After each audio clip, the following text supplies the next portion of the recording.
Hey guys, how's it going? My name is Adam. Today I'm gonna show you how to equip unlimited items on Roblox. So first of all, just go ahead to your browser, and from here, what I'm gonna do, I'm gonna just go ahead and click the double A at the below left corner, and what I'm gonna do, I'm gonna just go ahead and click request desktop website. Now as you can see right here, you will see that desktop website appearing to you. Click the three bars at the top left, and from here just go ahead to the avatar. Okay, and from here you're gonna see the accessories and everything that you have right here within the Roblox website. Now what I'm gonna do, in order to wear a lot of things, you're gonna just go ahead right here and click, let's say for example, accessories, and just go ahead right here, let's say neck, right? And as you can see right here, my account is like pretty much new, so that's why you won't see like a lot of stuff right here within the Roblox app. But if you want to wear different items right here from your from your Roblox, just go ahead right here and hold the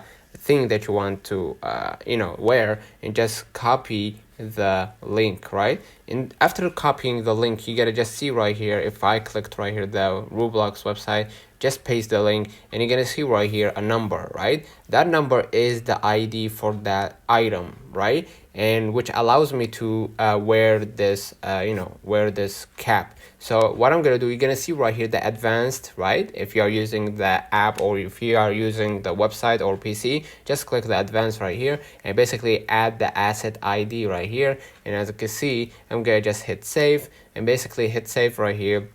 And as you can see right here, the item, I wore this item on my avatar, right? And the same goes for all the items. If you want to add it to your costume or to your clothing area, and just go ahead and just add it right there by just doing the same drill, holding, right? And after holding, you're gonna just see a link appearing to you, and basically just go ahead and copy the link. All right, let me know in the comments if this video helped you. Don't forget to like and subscribe. Thank you for watching.